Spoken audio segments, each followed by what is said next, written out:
Hello friends, welcome to my page Namita Roy. তোমার একটা নতুন ব্লগ ভিডিও তোমার সবাইকে স্বাগতম। তো তোমরা সবাই কেমন আছেন? আশা করুন ভালো আছেন। তো আমিও ভালো আছো। তো দেখো বানিয়ে আসো মাংস কেন করে বানান, তো ওইটা তোমারগুলোর সাথে শেয়ার করুন।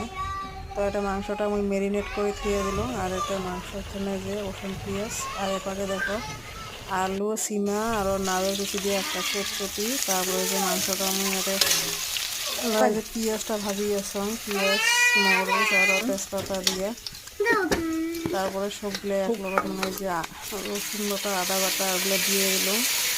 তারপরে ডিমতে টমেটোগুলো একবারে দিয়ে অল্প ভাজিয়ে তারপরে মাংসটা দিয়ে দিই। মাংসটা দিয়ে ভাজিয়ে এই যে ভাজাভাজি হয়ে গেছে আপনারা,